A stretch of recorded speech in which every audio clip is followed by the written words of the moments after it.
Welcome back. I have with me in the studio Mr. Fineface Dumnamene. Mr. Fineface is the Executive Director of Advocacy Center. Good morning and welcome, Mr. Fineface. Good morning, Choma. Thanks for having me. It's a pleasure. Happy New Month. I wish you the and same. Good morning, yeah. On to the stories. The Agricultural and Rural Development Secretariat of the Federal Capital Territory Administration confirmed the looting of its warehouse in Day on Sunday by residents in the FCT over the economic hardship in the country. Confirming the incident, the spokesperson said the secretary had earlier visited the warehouse where the residents had looted everything in the store and vandalized the place, removing the roofs and windows. He added that the FCT Minister of State, Dr. Maria Mahmood, and the FCT Mandate Secretary, Agric Secretariat, Lawan Gaidam, will again visit the facility on Monday, where more detailed information will be given regarding the incident. We visited the scene of the incident this morning. We visited the secretary and some other officials of the secretariat. So by tomorrow, the secretary, I think, with the Minister of State, will pay another visit to that place. I am sure that a lot of information that will be useful to you, you will get it. If you can just be patient, tomorrow you will get all the information you need. If you go there, there is nothing there. If you know that place, do you know that you should know that they removed the roof and the windows inclusive, he said. Meanwhile, the National Emergency Management Agency, in the statement signed by Manzo Ezekiel in the NEMA press unit, the agency denied reports that its warehouse in Abuja was looted, while however sympathizing with the owners of the affected warehouse. Mr. Fineface, it broke on the news. It was all over the news yesterday about the looted warehouse in Abuja. Now, NEMA is denying, FCTA is denying that they are not, it's not their warehouse. But at the same time, it's also saying that the Minister of State will visit. So, for now, that is not the crux of the matter. The crux of the matter is, recently, it appears to be the end thing, looting of trucks with food items, looting of vehicles with food items, and now it has graduated to going to warehouses, to loot warehouses. What do you make of this whole situation? That is why it's getting so much momentum in the country now. It's something we'll say that is the manifestation of hunger that we have on the land. And the fact that the people are no longer patient to wait because they have waited for a long time and nothing is coming out. And it is the continuation of the action of the people when there is food in store but they are hungry. You know, something like this happened even more during the COVID-19 pandemic, storing of some of these food items in some places and not having them distributed. So the system is such that the people are now like, they can't just begin to be silent. They know where there is food and they are hungry and they cannot get food.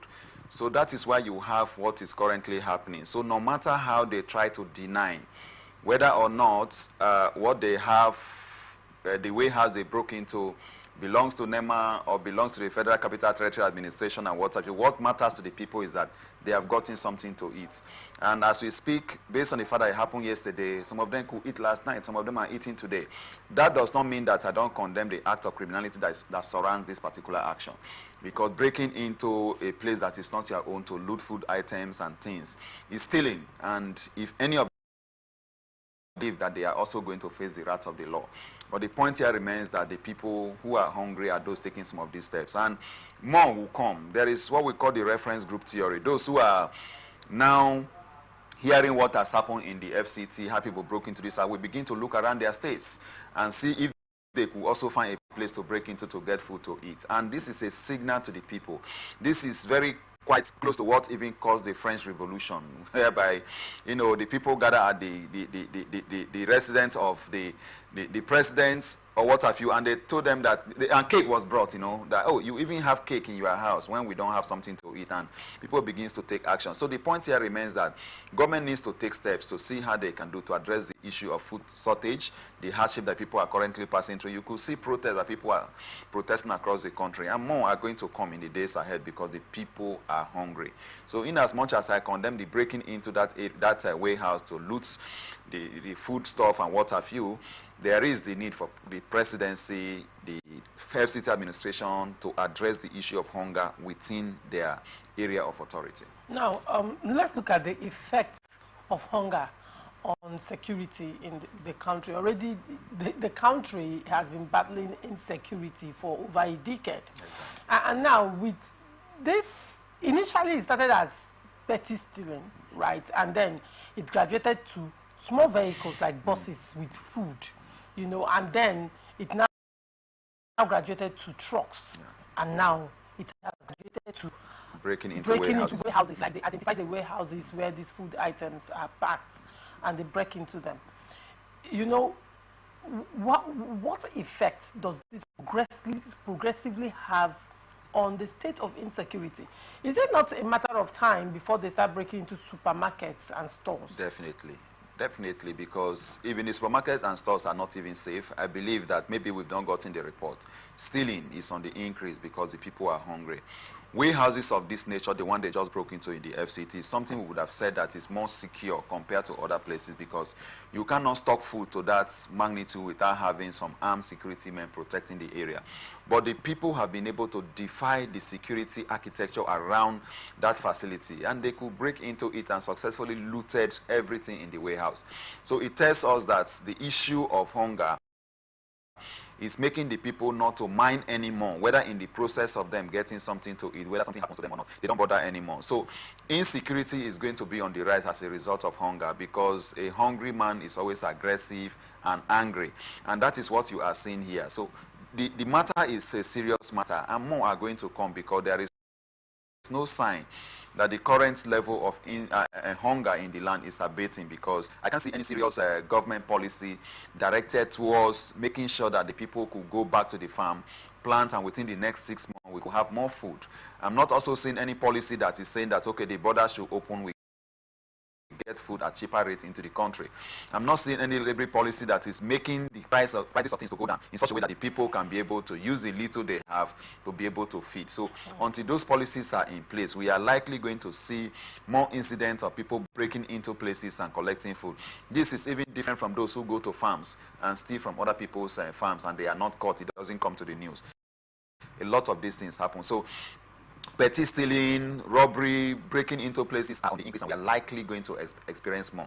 Not that we never had it before now, but it was at a lower and manageable rate. But what we currently have is on the increase. So we don't have it at the barest minimum anymore. So it's now on the increase, and we need to take steps to nip it in the bud before it escalates into what we can no longer be able to control, because hunger is very, very bad for anybody. Now, talking about escalation of this crime, let's also put into perspective the owners of these food items, the owners of these trucks, and the owners of these warehouses, right? That's that their business is now at risk, having invested so much money. Now, do you think a time will come when the owners of these food businesses will take matters into their hands to protect their own business? Yeah, basically they are also... And what do you think it will boil down to? Yeah. Basically, they are... You cannot own a business and you leave everything to chance. Like one insurance company will tell you not to leave your business to chance. So what they are doing, they are also trying in their own little way to provide security. And it boils down to the fact that how can they continue, or how can they be able to provide security for their item, for their food item and what they are. And the first phase of security they could provide is to insure their food items. If those products were insured, the food, whatever you store were insured, when it happens like this, you can fall back on the insurance company for indemnity and you can recover some losses you have recorded. But in Nigeria, a lot of people don't insure their markets and businesses. So as a result of that, people will continue to lose this. And when you look at how people now have to spend extra money to provide security for what they are put together, then they are not going to fall back on government or also fall back on the people, especially by adding prices so that they can be able to have more money to provide security. And I think that a lot of things of this nature, whereby you invest money into your businesses, you import things in and people break in and take all out, and government is saying nothing. We discourage a lot of people from going into businesses. There are a lot of people from going into things of that nature, and that will continue to contribute to shrinking of the economy. Because now Mr. President spoke in Dubai, Qatar, and he's telling people that, look, come to Nigeria and invest. Your business is safe, you're protected and things like that. But those who are on ground, those who are on the ground are not. A lot of these challenges are on the ground. And I think that what the government needs to do is to ensure that they provide issues and address issues around social security so that the people that have invested their money can be able to bring out both their capital and interest and be able to invest more in the country. Except we are able to guarantee security, you cannot have people push their resources into the country in terms of investment. Interesting. All right, on to hardship. Umahi blames hunger, hardship on insecurity. The Minister for Works, Senator David Umahi, has attributed the economic hardship and hunger currently being witnessed in the country to insecurity and clashes between farmers and herders from the past. Senator Umahi said this in an interaction session with journalists in his Uburu country home in Ebonyi State. He said the hardship and its associated hunger is a build-up of the insecurity and clashes between farmers and herders, which the present administration of President Bola Tinubu is addressing. The present hunger that everybody about didn't start today. It's a build-up to a number of factors. Before the past administration and present administration, we have been building a build-up of insecurity. We had farmers-herder clashes over a number of years at a long period of time. At a time, I was the chairman of NEC Committee on Resolving Farmers and Herders Clashes. So I went through a number of states, especially the northern states, settling the farmers-herders clashes, and it yielded a number of fruits. That problem dealt with a lot of blow to food production. The issue of kidnapping, the issue of insecurity prevented farmers from going to their farms because here we are talking about hunger, the minister said. Umahi says that the Bola Tinubu administration should not be blamed for the current hunger and economic situation. If you read the entire story, he's saying blame it on food, blame it on the farmer-herder crisis. Does this postulation by him make any sense to you? It doesn't really make any sense because he was a former governor of Ebonyi State, and he said he was mediating in the herders farmers crisis across the country. When he was the chairman of National Economic Council, I guess so, yeah. Then we shouldn't just blame it on herders farmers clashes. To me, I think we blame it on bad leadership. We blame it on policies of governments. And what he's trying to say, which he didn't come out plainly to say, is to blame it on the previous administration. Because he now is part of this, and they are always fond of transferring blame to their predecessors when they come into office, and that is what he's trying to do. Wasn't he part of the previous administration? Yeah, he was, but not at the level he is now. Okay. Now he's in the Federal Executive Council. He wasn't so in the previous administration. He was at his state. So I think that there is no how you know, we can say outrightly that what we are currently experiencing is as a result of years or decades of, you know, herders-farmer clashes alone. Where that has the potentialities of contributing to what we are currently experiencing. The failure of the present administration in managing the system it inherited led to what we are currently having. Under, you know, the previous administration of President Muhammadu Buhari, although things were not like as good as we expected it to be, but the current level of hunger we have wasn't there under him. Just like we never also had it under Jonathan before he left, as much as we currently have. So what I think they need to do is to sit down, look at their policies, look at their programs. If they are able to give good leadership, then they will be able to address the issue of insecurity associated with herders, farmers crisis, and people can go to farm. If they are able to give good leadership, then will they be able to address the issues of shortage of food. They can also be able to address the issues of the purchasing power of the naira, which has crashed to the extent that it is remaining just maybe a few months from now for us to use wheelbarrow to push the naira to buy something that we want to buy, in terms of how the money has dropped, like what we have in Zimbabwe. So we shouldn't allow that to happen in Nigeria. So all we need is good leadership, and we can be able to address this issue. So I do not think that the herders and farmers on this is the way to go, but their ability to tackle the issue of food insecurity that we have in the country, then we should be saying something. So you shouldn't just like try to wave it by the hand to say that it is because of herders farmers crisis, and not wanting to say anything in relation to how the economy has been managed under the current administration, which he is a part of. Okay. Now let us look at the disposition of the administration and the leadership, you know, in face of this current crisis. You know, NLC recently went on a nationwide protest against food insecurity, hunger, rising cost of living, and all sorts. And then the president apparently wasn't too happy with that protest, and he made a series of statements. First of all, he said it was too early to, you know, protest when he's just 9 months into his administration. So that it was unfair. 9 months and then there is protest is too early. Then he also back for NLC chairman, and he said if you're not happy with what's going on, there is no need for protest. Wait for me in 2027, right? So he already, by that statement, already has made Nigerians so that 27, you know. And again, some other persons have come out to also speak for the president, and a lot of blame, you know, blaming the past administration for what has happened, blaming past administration, also saying it's a cumulative of bad policies of the past administrations. Now, when you look critically, all these people, even in this administration, somehow have been actors in one way or the other these past years, over a decade. All of them are seasoned politicians. They have always been in the political ecosystem in Nigeria. So I want you to like explain, shed some light. What's your opinion on the disposition of, you know, the political, the stakeholders and the current Tinubu administration towards the outcry of Nigerians? I think they are just trying to play the outreach, trying to renege on their responsibilities, trying to not make Nigerians to hold them accountable for what is currently happening. Because the president had always said that government is a continuum, which we also know.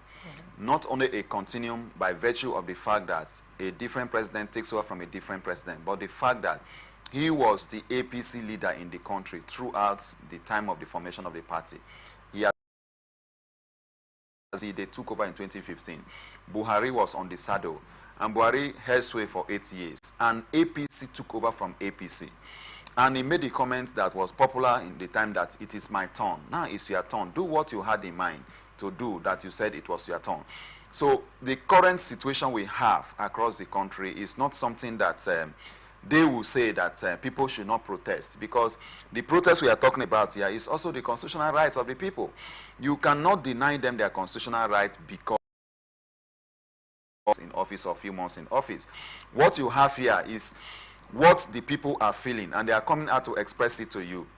When we come on radio, TV, and speak on the newspaper, telling them what the situations are, they seem not to listen. And it is only protest that oftentimes sends a very strong signal to them. Protests that happen records, give them a record that they are not happy about. But the point here is that whatever it is that made the people to go out on the streets and protest is something that they ought to have been able to address, because they don't just wake up one morning and spontaneously go on the street. They try to explain about what is happening, and then if nothing is done before they go on the street to carry out demonstrations. So I think that all they need to do is not to try to stifle the people from protesting or trying to ask the people not to protest, but addressing the issue for which they said and they have gone to the street to protest. So the president should expect even more protests. And in other climes, I believe that protest is not something that they try to like stop. But why police oftentimes come and maybe they become harsh on the people, it is not supposed to be so.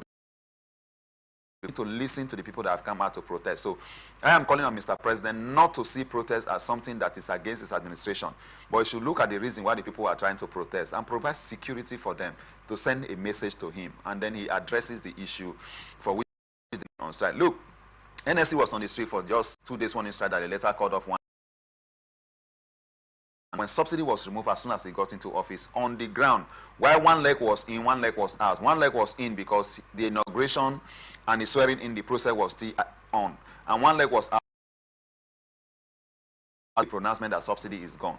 The hardship that fell onto the people as a result of that singular statement he made. He has not done anything tangible to really address the challenges that the people face as a result of subsidy removal on PMS. So I think that is what the NSA packaged to him in their about 17-point agenda that they need to really look at and address. So the government should take steps to address this issue and not to ask the people not to protest or demonstrate when something is biting them very hard, because the child begins at birth, and each time they are having these issues, they have to struggle to let the government understand how it is paining them. All right. You know, despite the onslaught, you know, against President Bola Tinubu from Nigerians and different civil societies, it appears that the federal government is taking the bulk of the blame. However, the federal government has also made some steps, but the question is, has been properly implemented? Now let's look at the FAC allocation. I keep bringing this to states. It has been increased. When subsidy was removed, FAC allocation was increased to states, local government councils as well. Now the question is, with increased allocation, what are the state governors doing with that money? If these monies were being judiciously used, do you think the masses will feel the pain as to hit the streets nationwide? If with the increased allocation, the state governments put structures in place, invest in agriculture, invest in small medium enterprises, invest in even bringing in food, you know, into the states, invest in making sure they crash market prices, bring down market prices by flooding the market with food. There are steps that the state government can take to ensure that it's bearable for the people. The local government, on the other hand, can also, at their local markets, food is regulated, strictly regulated, because most of this food comes from the farms. Yeah. Right, and most of the fertilizers that are used for the farms are locally grown fertilizers. They are developed locally. Some of them are animal dung that the farmers use, so it doesn't cost them so much in terms of cost of production, right? So while we are blaming the federal government, while Nigerians are blaming the federal government, what is the role of the state? What is the role of the federal government? And what are they doing with the increased FAC allocation? Yeah, I believe strongly that why focus is placed on the federal government is because they are at the head. And if something like people say that fish begins to rot in from the head, so if it's also going to be strong, it comes from the head. So the point here is, if the federal government is at the center, they are the focus of the NLC. But then, the state level, they are also supposed to be able to take some actions, because when subsidy was removed, like you noted, there was increment of allocation to them so that they can be able to tackle some issues at the state level. The local government also got increased allocation.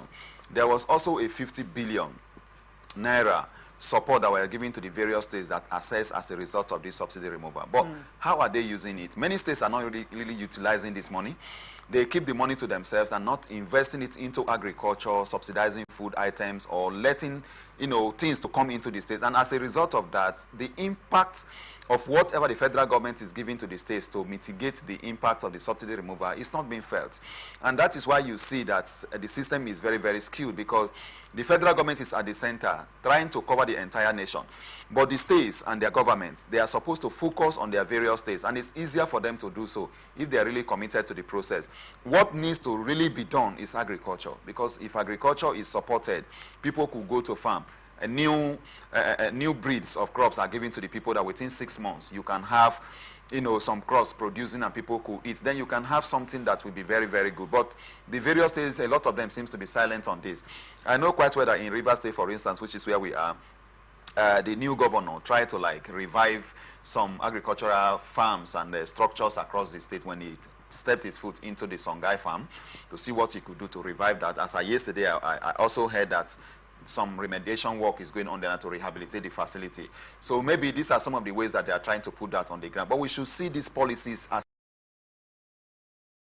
this is what we are going to do, this is what we are going to do. People need to be informed, and the people need to also hold their state and local governments to account on what they are doing using the funds that they have received on behalf of the states to mitigate the impact of subsidy removal and the suffering that they are all passing through. So everybody needs to speak out about it. They need to ask their governors, they need to ask their council chairmen to account on what they are doing, because we shouldn't just be pointing accusing finger at the federal government, while the states are also there and they have a critical role to play vis-a-vis local government areas. All right, we'll go on a short break. When we come back, we'll continue with the story. Don't go away.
Through the Sahara, we bring on-spot news, live analysis, expert discussions on trending stories in politics, business, socio-economy, sports, and documentaries.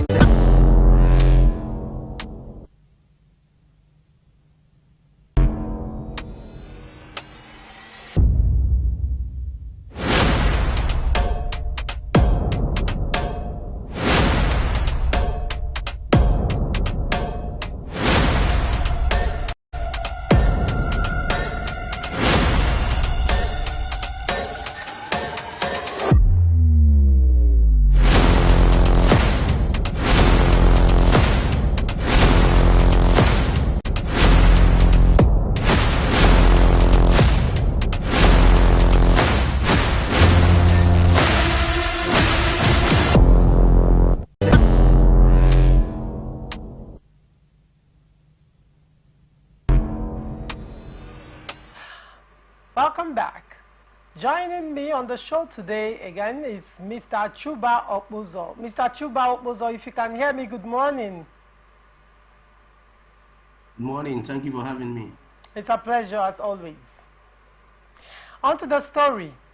The air component of Operation Delta Safe has destroyed 2 illegal oil refining sites at Karakama and Temakiri in Degema local government area of Rivers State.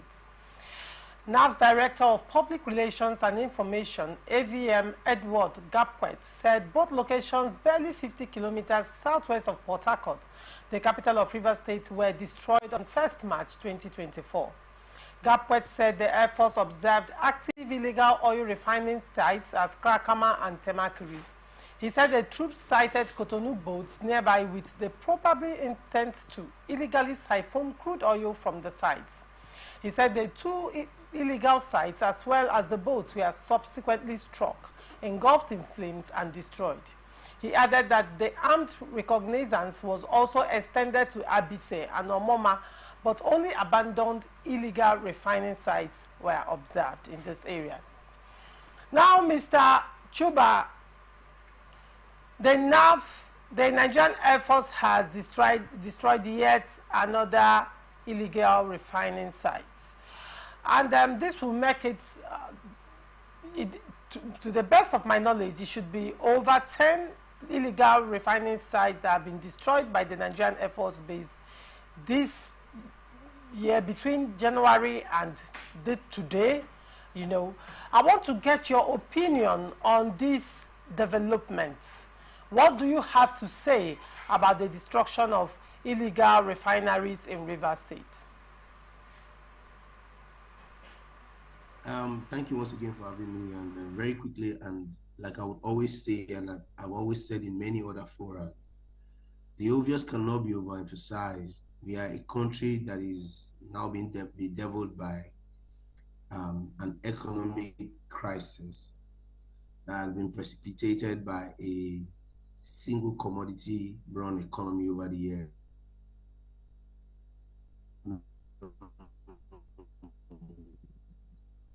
Crude is our nation's main, in our wisdom, having looked at other parameters, thought it wise that a private security agency who knows the nitty-gritty of the oil industry as well, and who are majorly locals, who've been able to stamp their feet through the waterways to secure the pipelines and our oil installations. And that was why the Transition Security Services was contracted. But be that as it may, as wonderful as the job of the Transition Security Services so far, because the federal government by itself had applauded them for the much they have done, it is imperative to state that we've had 4 refineries who have been moribund for years, and nothing is happening with the humongous amounts of money being expended in them, and with the kind of equipment that have been erected in the refineries. One would have expected that when crude passes through, or when crude is taken to such refineries, they should just be refined, because refining of crude. I would want to say that out of the sheer ingenuity of the locals of the Niger Delta, the people from here have been able to refine their own products over the years. But because it is a crime by the Nigerian by the Nigerian state, it is not an individual thing. Now, the method of refining is crude. So because it is crude, it is affecting and destroying aquatic life, is affecting and destroying the ecosystem, and so much ills are being done to the Nigerian state or on our space, as it were. And like I would always reiterate, in 2020, before the past governor of River State began to clamp down on illegal refiners and tag them criminals, a press release was made from us to him. And what was that press release? We were tying the criminalization of these persons to the Matawali white people. If you are we all are aware of the Matawali white people that led to the fact that the president then signed an agreement with Zamfara State, thereby making the illegal refiners to be illegal miners to become artisan miners, because they realized that so much money was going down the drain. There was so much equipment involved. There was so much technicalities and expertise involved. And instead of doing it illegally, the government empowered it by embracing the process, working out a modus operandi around it, and saying this is the path to follow. And they were co-opted into the system as now artisan miners. One would have expected that for the moribund state of the Nigerian refineries over the years, and with all the funds that have been expended into it that are not yielding any known results, more so all the expertise and professionality attached to it have not been able to refine a cup of crude for years. And if the sheer ingenuity of our locals and our people can make this happen for us, one would have expected, and what we postulated to government and what we're still postulating even now is that both the cellular and modular refineries that were suggested by the previous administration should be looked at.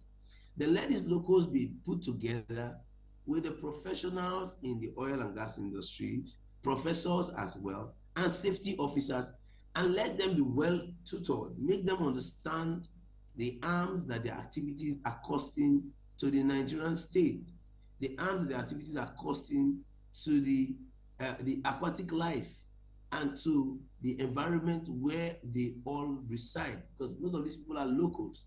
If they understand that nobody will consciously put set up his own family house ablaze. So when these people understand the enormity of what they are doing, and they bring out their expertise in line with the professionals that have been tutored by foreigners who are yet to be able to use lesser materials to refine products, I think would have a better way to go. Come up to think of it, we are heading towards a liter of fuel becoming 1,200 and possibly 2,000 naira. And this is not fun anymore, because the minimum wage has remained the minimum wage for more than 10 years. Whether we like it or yes, this is our present reality. And one would have expected, like if you read through your report, the NAF, what's it called, jet equally destroyed the Cotonou boats, which we call the market boats or the Banese boats, as the case may be, with the presumption that they were all targeted at going to receive and collect illegally refined crudes. One would suggest that in a country as such as ours, with the people less equipped to fight the security agencies, it's supposed to be expected that the government of the day should be able to work out a way of getting these products, arraigning these people, because this product destruction, we need this product as a nation. A liter of fuel is how much? A liter of diesel is how much? A kerosene is almost nowhere apart from the illegally refined kerosene. We do not know if when last the government imports refined kerosene into this country and at what cost. So when Dickerman spoke to us some days ago telling us that the government of the day still pays over ₦1 trillion monthly for subsidy, and we are making light of these things and thinking that the kangaroo approach will work. The Transitional Security Service is doing so much, but I think the government should be able to liaise even better, possibly widen the scope of the Transitional Security Service to see how these people who are involved are brought to are put into a confined space together and let the discussions commence. Because professors and the white man's not intelligence and approach to refining products. It's not been working for us. It's not helping us right now. It's almost too costly for us to manage, because when we say we are our own problems, people begin to ask, why say that? But I think government is our major problem, because these solutions I'm giving to you, I'm giving to for free. And these solutions are reasonable, they are thinkable, and they are doable. Why don't we give it a try? For me, I don't think that I applaud the destruction outrightly without getting these people that are involved to a round table and equally trying to get this product safe for the consumption of Nigerians, because we need every drop of crude, we need every drop of diesel, we need every drop of kerosene and fuel, as the case may be. So for me, I think it is right time that the people from this region sit down and broaden the discourse to see how we can pressure government on getting involved in this discussion and seeing what we can do for ourselves. Because today, what I would like you to hear is, we have the Nigerian gold market in Dubai and other places in the world. Whereas this gold we're talking about that as a market, however costly gold is yet to be on commercial quantity, as exported or as accrued into what's it called, income for the country in a large quantity. So what I would like you to know, I think it is high time stakeholders from this region, people from here, begin to speak up, and we need to let government understand that more and more is expected, more and more is needed, and a better approach than what we have always had is necessary going forward.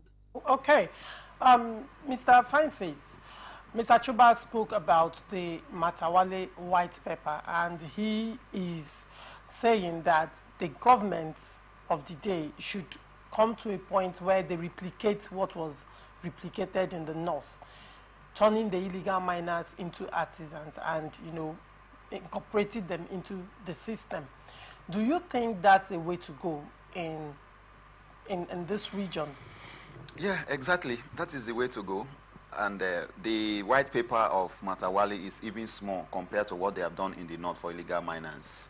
Okay. Since 2017, I've been on this advocacy. I'm known as a national facilitator of projects with artisanal crude oil refiners for modular refinery or alternative livelihood opportunities. Okay. In 2020, the federal government came up with the process of legalizing illegal gold miners in parts of the north and western Nigeria.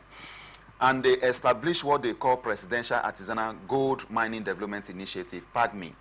It was launched by Mr. President on July 6, 2020, whereby they agreed to ensure that the gold that is being mined illegally, that is making the country to lose over $2 billion every year, that it will stay back in the country. When they mine illegally, the federal government will buy it through the Central Bank of Nigeria, and the money remains in the country. Now, I came up with the idea that, look, what they are even keeping in the country through the gold is even small amount of money compared to how much is going out of the country through the stealing and illegal bunkering of crude oil.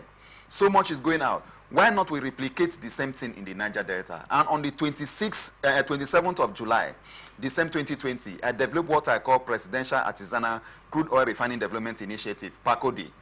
PACODI talks about the modernization, standardization, legalization, innovation, and integration of artisanal refineries into the national economy.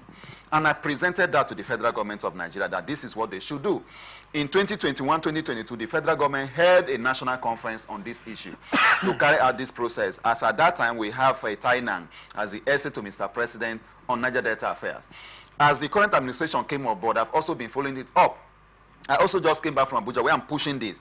And Mr. President, the current President, Tinubu, has said on, I think, August 16 last year, that they should look into the proposal to integrate artisanal refineries into the...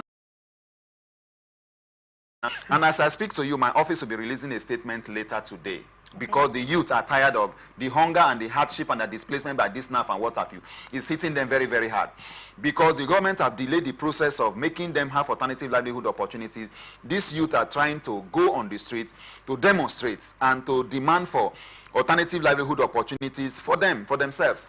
And you cannot also blame them, because they have been displaced, they have been removed away from the illegal business they were doing, and they are asking for this process to be legalized. Modular refinery is not also given to them, even after they promised them to do so. So now they are trying to carry a demonstration across the Niger Delta, and it's not going to be easy. for the federal government if this step is not taken to provide alternative livelihood opportunities for them. So what we are saying here is that the government should take steps.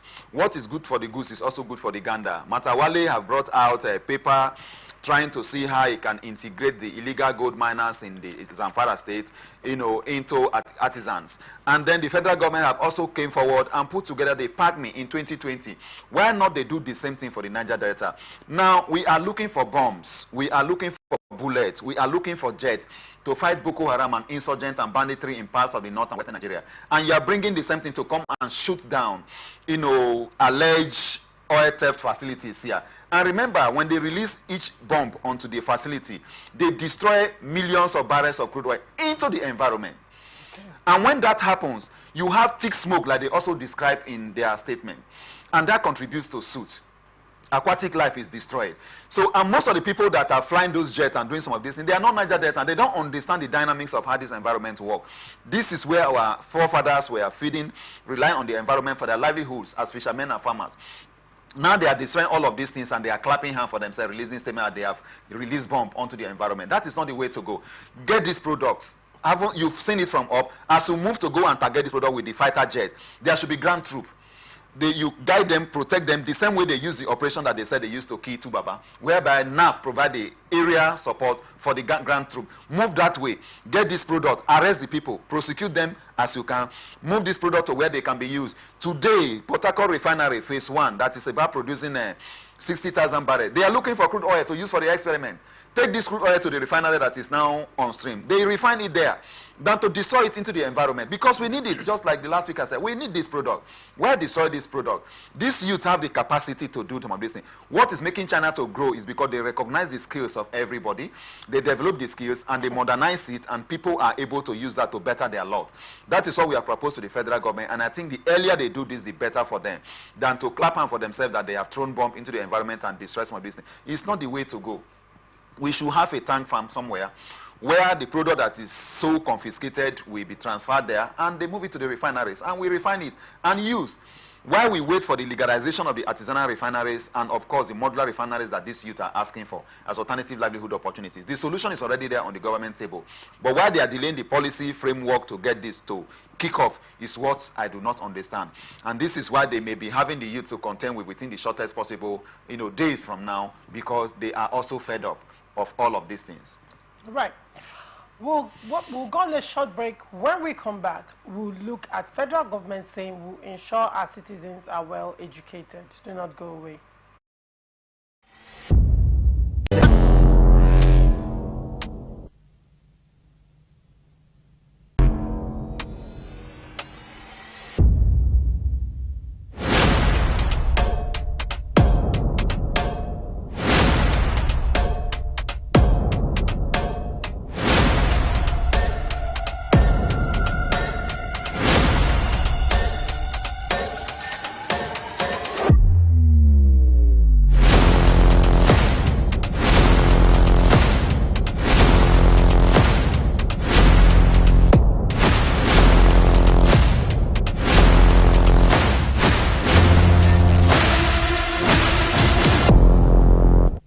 From the line across the ocean to the land beyond the mountains, through the Sahara, we bring on-spot news, live analysis, expert discussions on trending stories in politics, business, socio-economy, sports, and documentaries. So catch all the updates on the happenings around the globe. Stay focused on the fact today.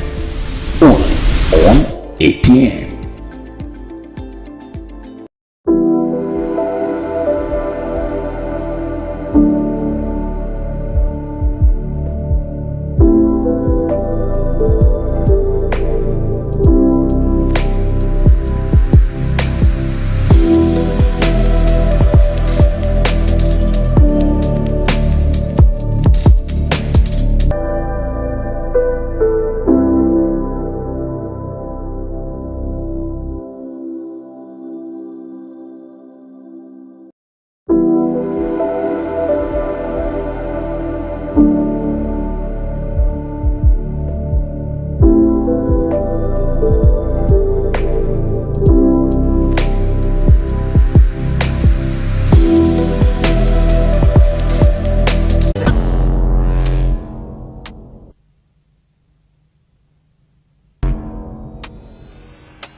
back.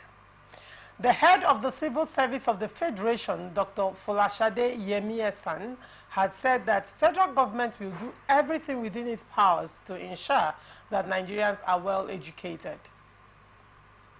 She said this when she received the Mayor of London, Borough of Southwark, Michael Situ, and his team, who were on a working visit to the office of the head of the Civil Service of the Federation. The visit was to discuss avenues of collaboration and student exchange program.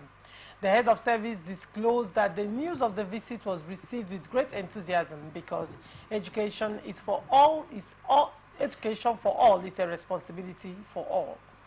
She said, for us, we want to do everything possible to ensure that our citizens at all levels are well educated, believing in its efficacy to emancipate people and make them contribute positively to societal development. The head of service appreciated the mayor for focusing on secondary school students as beneficiaries of the exchange program between Nigeria and the United Kingdom. She further said, because they are the future of the service, nurturing them at that stage will ease their transition into the public sector in future. We need to get our children back to school to get quality education in order to contribute favorably to the growth and development of our dear country, she noted. She further stated that the first pillar of the Federal Civil Service Strategy and Implementation Plan places high premium on human capital development and talent management, adding that learning is an unending adventure. Now, this is coming from the head of service saying that the government will ensure that the citizens are well educated. Mr. Fineface, do you agree that the government is doing everything within this power to make sure that the citizens are well educated? I would say no, that the government is not doing everything within its power to ensure that the citizens are well educated. And I would say it's a good comment because she said they will ensure, maybe the process is on, of ensuring that citizens are well educated. Because what I expected to hear from her as one of the challenges facing education in Nigeria is the issue of incessant strikes, by university lecturers and other people within the sector. He should also have talked about the fact that, they will ensure a transparent process of ensuring that students from public schools in Nigeria or even private schools are able to benefit from the program. I will also say that government is not really doing everything within its power to ensure the proper education of Nigerians because the funding of education is very, very poor. Nigeria is one of the countries that spend very little on education. If you go to the various secondary schools across the country and even various government universities, you will see that they are like a glorified secondary school. Equipments are not there, learning environment is not conducive and what have you. A lot of public-owned secondary schools are not in the shape that they should be. And I think that for you to give your students, your citizens better education, you also have to take care of the process of ensuring that the teachers are trained and retrained so that they can give modern, updated education to the people. You also have to ensure that the welfare of the teachers are properly taken care of. All of these things are not yet in there. From the secondary school to the tertiary education, I don't see government really being able to address this. I recall how the ASU, they have been on strike oftentimes and what have you. And because of a lot of incessant strikes that have been running across the country is the reason why you have a lot of private schools springing up at both the secondary level and the tertiary level. Because public schools are not working. But how many Nigerians can afford to send their children to good public secondary school or good public private university? A lot of Nigerians are unable to really take advantage of the good private secondary schools and universities that exist because they don't have the resources. So government should try to ensure that they give good budget. About 26% of the Nigerian budget should be given to education. I think that is what UNESCO recommended. 15 to 20%. That's what UNESCO recommended that it should happen. It was only during Abacha regime also that we have something tangible allocated to education in Nigeria. And I think that it's high time the federal government try to look at the issue of budget in relation to education in the country and ensure that strikes are taken off, teachers are trained and retrained. Then we should be saying something, because the team from the UK that came to discuss with the federal government leading to this particular news we are talking about now, they have a better system in their country. And they are coming here now to talk about exchange program is also very fundamental. And they must ensure that the process of selecting those who are going to benefit from it is transparent. It shouldn't be a system whereby those of them who are in government will send their own children when they can afford to naturally send their children to the program. They should select children that may not have had the opportunity of traveling out of the country to benefit from this education. And I think that the policy should be focused on the senior secondary education and not the junior secondary education.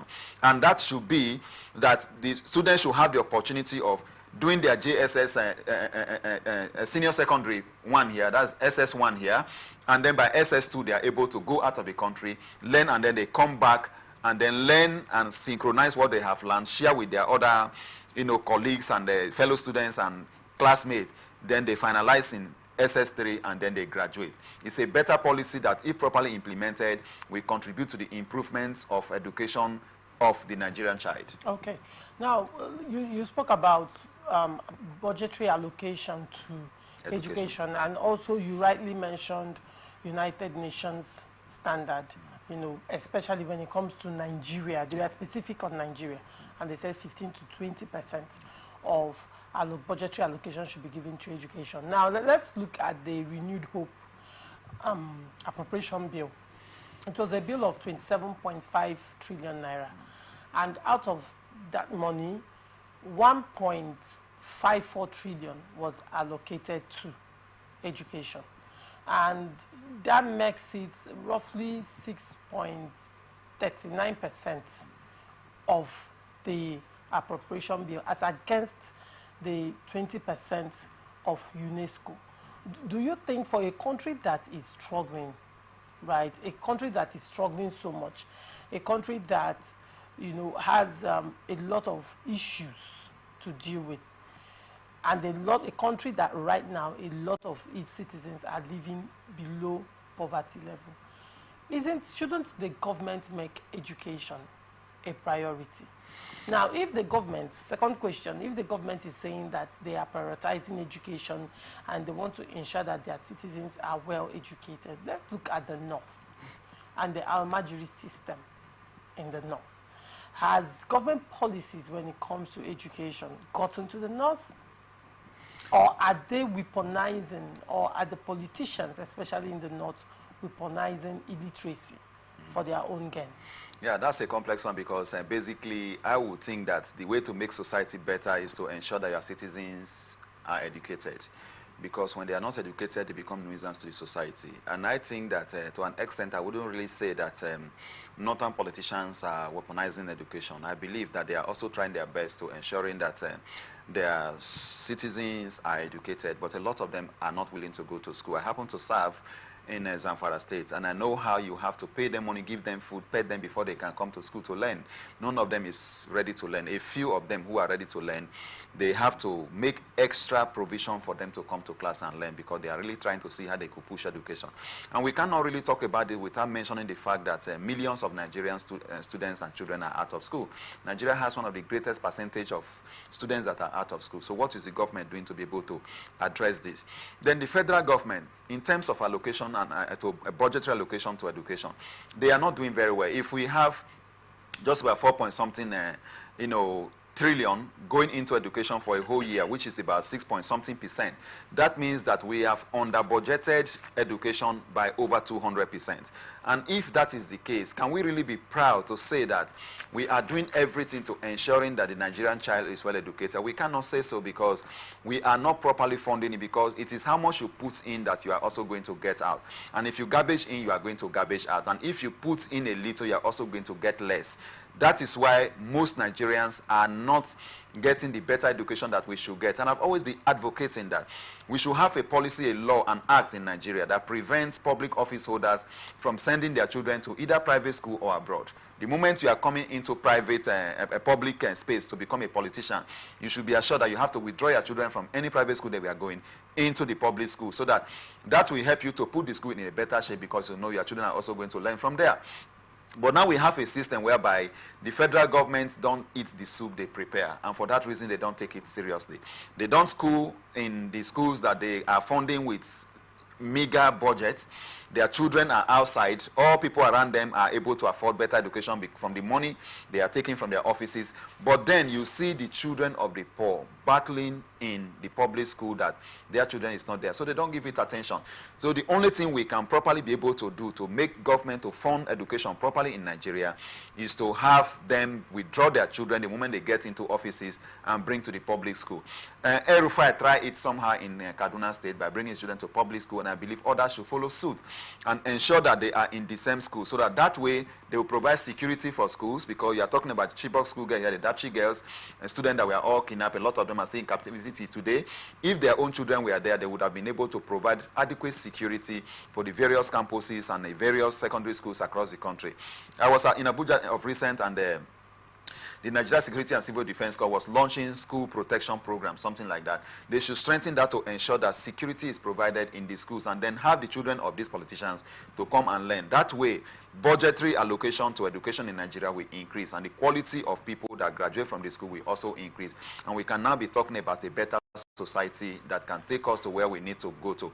The curriculum we have should also be reviewed to ensure that it is in line with modern realities, because a lot of curriculum we inherited from Great Britain that are also coming to talk to us now is something that I think we need to be able to review to reflect our local realities, so that we can train people that can fit into the workforce and then develop our industries to give them that capacity. This system of making English language compulsory, agriculture elective, is not a better pattern to go. Because what we need now is people that can develop their technical capacities to develop our agricultural sector, production and manufacturing sector, and then we can have a better system than not just speaking English and you start looking for a job when you graduate from school. All right, you mentioned the challenges in the North when it comes to education, and that includes having children interested in education. Now let's look at the quality of education in the North, the quality of the teachers, and the infrastructure in the North. You know, students have to be attracted first before they have to be curious about something. The question is, are the classrooms child-friendly? You know, are the classrooms designed in such a way that when children come to school, they wouldn't want to leave? When they come to school, they see a lot of things, whether graphics, you know, play items, whatever it is that will attract them to stay. Not necessarily learning from the board, learning from textbooks, but, you know, learning by cognition, learning by, you know, there are so many ways. Now, how enlightened are the teachers? That's on one hand. How educated are they? How modern are they? How in tune are they with the current trends of education? You know, so these are the factors I want you to address, since you have first-hand experience of education in the North. These are the challenges we are facing. The teachers are poorly trained. A lot of them are not in tune with modern realities in the educational sector and the curriculum, because government does not provide the periodic training that they need to empower themselves to be able to teach the students. And then the classrooms are not also as friendly as you have described, you know, having these materials, all these things painted, and it could attract them to. It's not there. You have a few in private schools, and most of these private schools concentrate at the cities in the north. And a lot of people cannot afford that. Then if you look at the Amajiri system and even the general educational sector within the northern states, you also see a lot of dilapidated structures, a lot of structure that does not support learning, a lot of the students sitting on the ground to learn. So why should they go to school? Exactly. So you have a lot of these things. And then it was under the former President Jonathan administration that actually built a lot of structures for the Amajiri system in the north. And also to be able to attract them to school, the school feeding program was introduced, whereby the students can be attracted to school so that while they are in school, they could eat. And that is also running better in the north than we have in the south. All this put together is not like a perfect system that we have, because a lot of these schools are still without electricity. They cannot learn with computers. They don't have computers. They don't even have teachers that are knowledgeable in computer education. And when they graduate from this system, they are going to face computer in order for them to transition from the secondary school to the tertiary education, whereby they have to CBT-based exams. How are they going to be able to cope? So a lot needs to be done in the area of education. And I think that what government should also do each time they receive chief envoys and people that come to visit like this is to also request for some materials to the various schools so that they can use that to improve the system. I know that TED Fund is also trying, but they give more attention to tertiary education, and PTDF too, they are also there. But a lot of this educational trust fund has been provided should also be channeled to secondary schools and not only focus on universities. And I've also seen a situation whereby they are not only providing materials for public federal institutions, but they're also providing for states. I would have even advised them to use the money and focus on public schools and allow state schools to be, because for a state to go and establish a university, it means they have capacity to run it. So they shouldn't come to the public, purse, collect money to also run their facility. They are even stepping into some private schools. So I think that while they are arguing that Nigerians are in all of these schools and they should also be supported to have good education, they should remember that the Nigerians there are paying higher school fees compared to what is being obtained in the public school. So if the public school is made attractive and everything is put together the way it should be, then you see a lot of people moving into the system, learning and getting better knowledge. So a lot needs to be done to fill the gap that we have in the educational sector. It's very, very key, especially in the north. Yeah. Yep. All right. Why I don't support state police, Senator Udende says. Senator Emmanuel Udende, representing Benue Northeast, has vowed to oppose the establishment of state police in Nigeria, claiming that governors will use them against their political opponents. President Bola Tinubu and state governors had, during their meeting on February 15th, considered the possibility of setting up state police, according to the Information Minister, Muhammad Idris. However, speaking with reporters in Abuja at the weekend, Senator Udende said personnel of the state police will be abused and used by governors to harass and intimidate their political opponents instead of using them to fight crime. Responding to question his recent motion where he demanded a probe of annual recruitments into the Nigerian police force, which he claimed were always lopsided, Udende commended his colleagues for supporting the motion and pledged to follow up the Red Chamber's resolution concerning the authorities of the Nigeria police force. He insisted that the alleged lopsidedness in the police recruitment exercises will not make him to subscribe to the idea of state police. He further alleged that some governors might convert them to objects of coercion to silence their opponents. Udende said, former President Muhammadu Buhari, in order to stem the tide of inadequate personnel in the Nigerian police force, approved a yearly recruitment of 10,000 policemen. When I was deputy chairman of the House Committee on Police, we moved a motion warning the police authorities to adhere strictly to the federal character principles, and they complied then.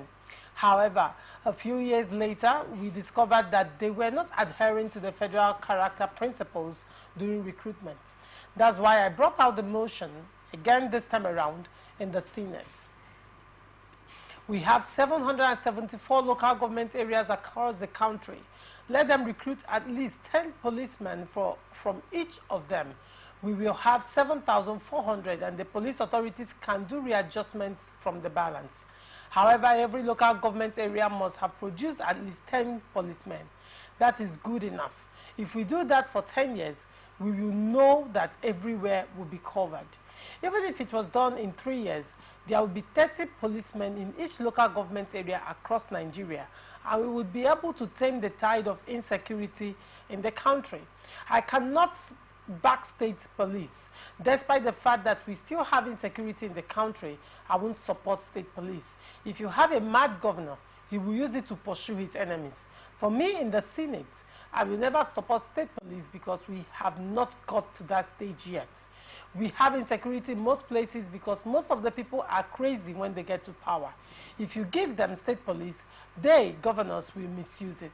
So I will never subscribe to state police. Mr. Finebone, what's your reaction to this? Yeah, that is his opinion and that is his stance, and he has right to that. And I believe strongly that what he's saying is not new. It's what we've been talking about over the years for those who don't want the police to be. But we have grown and past this stage of his analysis, the possibility of the governors using the state police against their opponents. Are they not using the federal police against their opponent, and when they want to do? They are. But why do we talk about state police? We talk about state police because we need to recruit people that understand the local terrain of policing. We need to recruit people that is from that local government like we are talking about, from the ward level, from the community. And when you see 5 people passing, you know the person from even when the person was born or halfway in. And you know who constitutes nuisance or who is a criminal, and you are able to attack that. So I support the creation of state police. And I'm even surprised that he is from Benue, from what you have read or thereabouts, from Benue State, where we have had this very serious issue relating to herders, farmers clashes. That if we have had people that understand the local terrain, they would have been able to contribute to mitigating the impact of those crises on the people. So I support the creation of state police. And the creation of state police, not just creating state police, a lot of things are involved. If we have the state police created, we are going to have laws at the state level backing up how they are recruited, how they are trained, their remuneration, and what have you. We should not be below what we have in the civil service. And then we should also have the state's, Human Rights Commission created that will address issues of violations. There is also going to be components that will discipline erring police officers.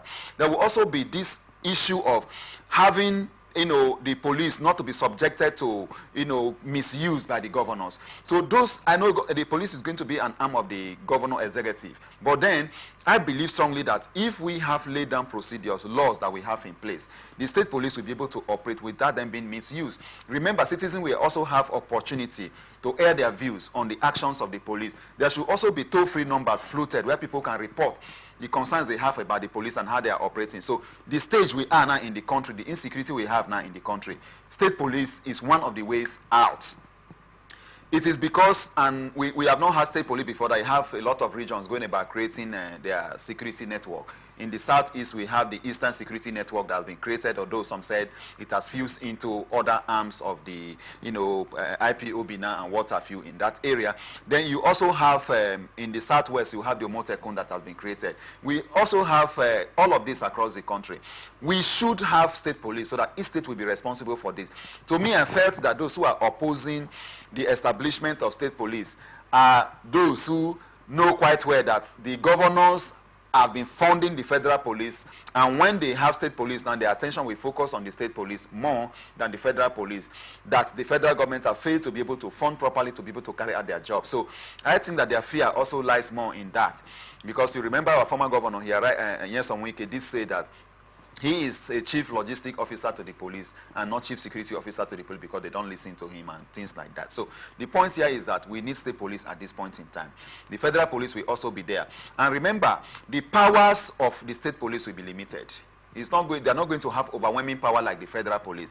For example, when INEC is conducting election, there should be limits to which the state police should operate at that time.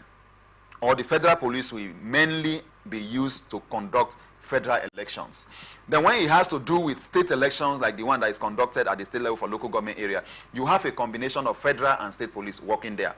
While the federal election is going on, there should be limits to where the state police will be closer to the polling units so that they don't use them to hijack ballot boxes and what have you. So if they can limit their powers, work hand in hand with the federal police, look at certain laws they can be able to prosecute people on, what they cannot be able to address. But I know quite well that they are going to focus more attention in ensuring the implementation of certain state laws. But those criminal matters that are in the criminal code, I believe that federal police will handle them. So we are just talking about something like neighborhood watch here, but now you have it more entrenched, more recognized by the Constitution of the Federal Republic of Nigeria, because this is also going to lead to the amendment of the Constitution. So all of these processes need to be put in place, and I believe that what we need now is state police. And if we have a state police, it's going to address the issue of insecurity that we have in the country to the barest minimum. Okay, let's look at the remuneration of state police, because their salaries will be paid by the state. Exactly. Yeah. Now, how possible is that going to be, considering that in the first place, the wage awards, some states have not been able to implement it yet. And even as they've not been able to implement it, they are still owing backlogs of salaries. Now, even for some states that have been able to implement it, it's always been a struggle for states, a lot of states in Nigeria, to pay salaries to civil servants. Now, they are already groaning under the weight of unpaid salaries, and you're adding extra workforce to them. Isn't that going to be a challenge? Now, civil servants are unarmed. But how do you handle a hungry and an angry, uniformed, armed police officer who has not been paid for months? That may not be the case to a very large extent. Civil servants are peaceful, and oftentimes the greatest power they have is to go on the street and demonstrate. But when you have the creation and establishment of state police, they are going to be recognized by a special law that is going to be enacted at the state level. And to me, in terms of remuneration, I want them to be, they are public servants. And as a result of that, they have salary scale under which they will come on, which should not be different from what the public and civil servants are already earning. And if that is the case, I believe that depend on how many local government areas you have and how many of the state police force you are going to work with. You can decide, Rivers State, for instance, we have 23 local government areas. You can decide to say, okay, we are going to have maybe 1,000 from each of the LGAs first. You know how many of them you are going to run. So you calculate how many you can work with. Remember, the governors receive every 30 days what they call security votes. You know, the security vote they have been misusing because we don't know what they use it for, can be used to pay the salaries of these federal state police that they are going to put in place. Now, then they also have to take the issue of internet generated revenue, IGR, very seriously, so that they are also able to raise funds to pay the state police.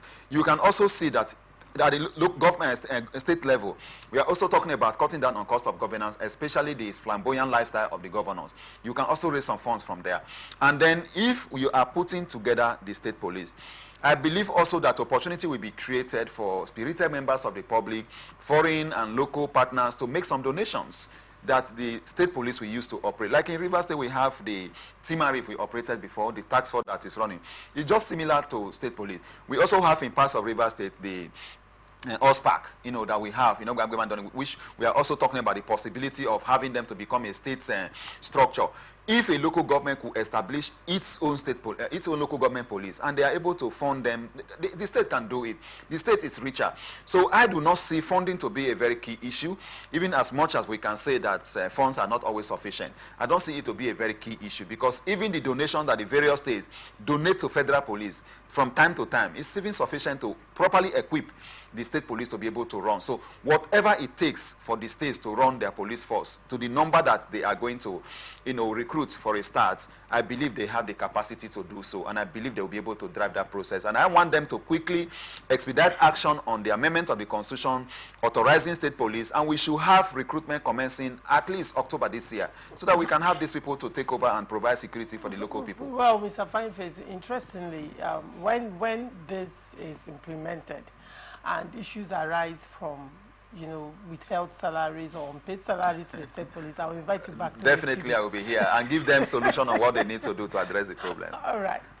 President Bola Tinubu has assured global investors that his administration will remove all obstacles hindering the ease of doing business in Nigeria. The president gave the assurance at the Nigeria-Qatar Business and Investment Forum held in Doha on Sunday. He urged genuine investors to report to him directly any official who obstructed progress or asked for a bribe in the course of any dealings in Nigeria. The president said Nigeria was ready for serious business as his administration would deal with entrenched interest that has been undermining investors' confidence in the country's economy.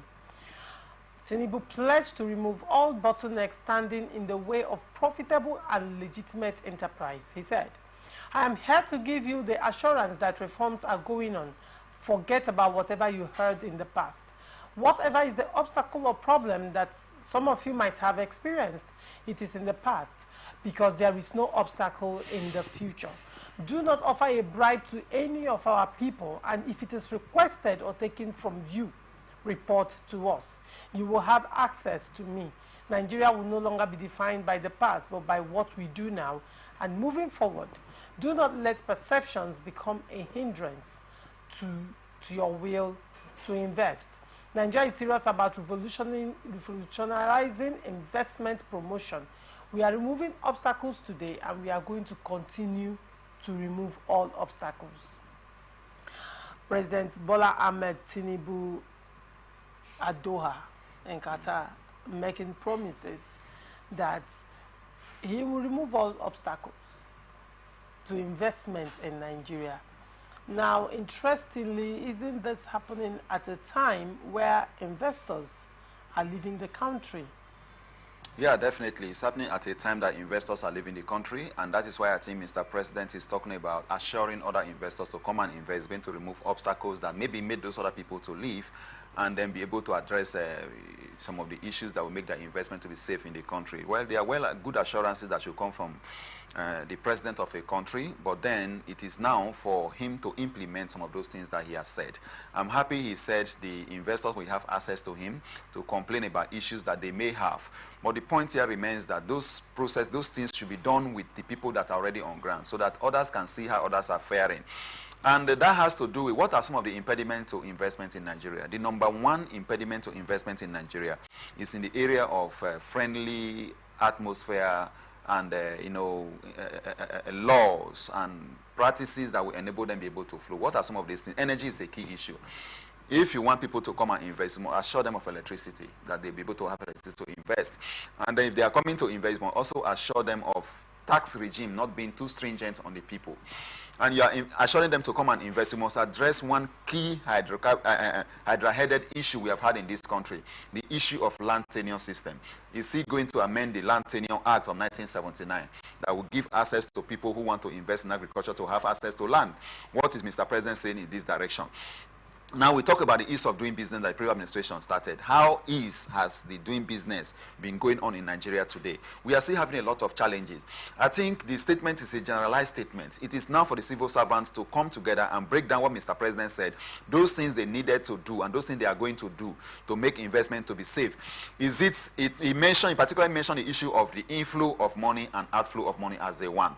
But I know that the previous administration, although not under his own, has made it difficult for money to flow into the country, because I know several investors that their money got into the Nigerian banks and they were trapped. They were trapped and never allowed to use for business. So a lot of those things discourage the people. So Mr. President and his handlers who are working with him at the federal level should put together measures that will enable these assurances that Mr. President made to trickle down to the investors that are on ground and those that are yet to come. So much needs to be done beyond what Mr. President has said. But I believe that if he's really committed to some of these things that he has said, then he should let the people that are currently on ground to benefit from some of these ideas and plans that he has in place, these policies. Then we can see how this is going. One of the things Mr. President should also do is to break down the electricity system in such a way that we have 6 geopolitical zones in the country. We should have people generating light from some of these areas. States should also be able to look into the issue of power generation so that we can have electricity.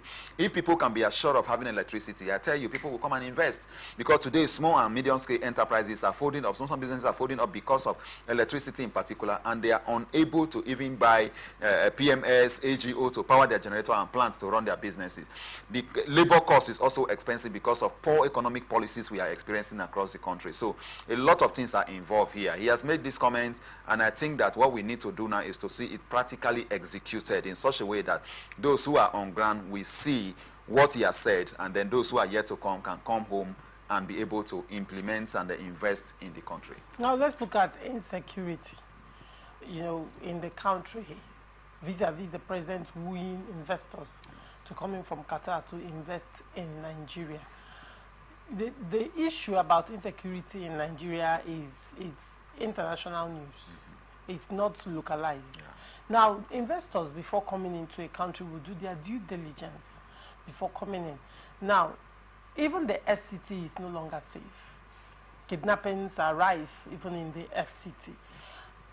Don't you think this will also deter the investors from coming in? The possibility is there, and that is why I said those $2 and working with him at the federal level will have to break down what Mr. President has said. They'll say in the area of insecurity, area of security, this is what they are going to do to address insecurity. So insecurity is a key problem. And the government should also come out with a blueprint on how they are tackling the issue of insecurity. We shouldn't also be seeing people being cracked down upon, especially businesses as well, and having opportunity of people breaking into, like we are talking about, breaking into shops and destroying some of those in the store. All these issues relating to insecurity should be properly tackled. So the president should go beyond verbal assurances to actually coming on the ground and ensuring that the people are able to have the issue of their investment being safe and protected assured. That is very, very key, because even in the Niger Delta, a lot of time we have issues and incidents of insecurity here. It becomes a very great problem that we have. A lot of people moving out of the Delta. It's happening in the north central country. So the issue of insecurity should be properly addressed. And what we want to do is for youth who are restive, who are not having jobs, so that they are able to get busy and stay away from creating incidents of insecurity. I also know quite well that we have a lot of small arms and light weapons that are proliferating across the country, because we have porous borders that, a lot of these things come in. So government should try as much as they can to making sure that security is guaranteed for people that are, because the number one thing that they look forward to when you are coming to invest is the security of your investment. And it comes from different angles, one of which is the fact that when you put your money on ground, you will not have issues that will make you regret putting your money on ground. So security on the ground, land, security on the air, security on the waterway, security in the community, security of their investment in the banking system and everywhere should be well guaranteed. And then we can have a lot of investment coming into Nigeria. So if we can put some of these measures together, we'll be able to drag even more investment. Mr. President have not gone to. How quickly, in a minute, how can Nigeria launder its image? Well, by ensuring get the hunger crisis, exactly. The high cost of it, it's already on the international news. Exactly. These people that are hungry and taking to the street to take action now, they are vulnerable tools in the hands of those who want to recruit them for insecurity. So what Mr. President needs to do, what the government needs to do, is to address the issue of hunger that is on the land. And then the various embassies that operate in our country and take information out about security issues will no longer have what to really be able to report. I know quite well that we are not going to be able to have a system that will be generally free of insecurity. But I believe that we are going to have a system that will address certain issues to the barest minimum. Insecurity cannot be eradicated, but it can be reduced to the barest minimum. All right. Thank you so much, Mr. Fineface Dumnamene, for coming on Blowout this morning. Thank you for having me. It's a pleasure always. Thank you. All right.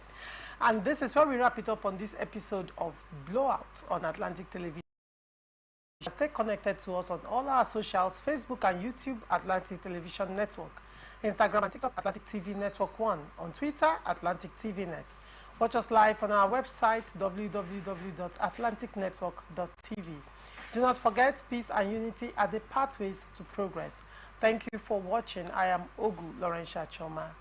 Open Conversation comes up next.